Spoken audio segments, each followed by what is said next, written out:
Hi friends, ఇదిగోండి నేనైతే వెన్న చేశాను.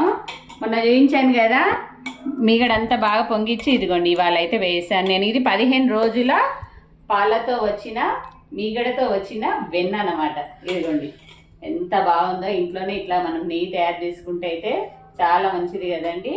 ఇదిగోండి కొద్దిగా వెన్న అయితే ఇదిగోండి మా కోసం, ఫేస్ కోసం అనమాట. ఇంత తీసి పక్కన పెట్టుకొని డైలీ పచ్చిపసుపును ఈ వెన్నలో కలుపుకొని నైట్ కానీ పడుకునే ముందు కానీ లేకపోతే పొద్దున మనం పని చేసుకునే ముందర ఫేస్ ఒకసారి వాష్ చేసుకొని పచ్చి పసుపు ఇందులో కలుపుకొని ఫేస్కి రుద్దుకొని పని అంతా చేసుకొని స్నానం చేసామనుకోండి ఫేస్లో చాలా గ్లో వస్తుందండి. అందరూ తప్పకుండా ఇంట్లో వెన్న చేసినప్పుడు కొద్దిగా ఇట్లాగా బౌల్లో తీసి పక్కన పెట్టుకొని, ఫ్రెష్ వెన్న ఇంతకంటే కల్తీ లేని వెన్న ఇంకా బయట అసలు దొరకదు మనకు. ఇంత మంచి ఫ్రెష్ వెన్న అనమాట. ఇందులో పసుపు కలుపుకొని మనం ఫేస్ పెట్టుకుంటే ఫేస్ అనేది చాలా మంచి గ్లో వస్తుంది. ఓకేనా అండి?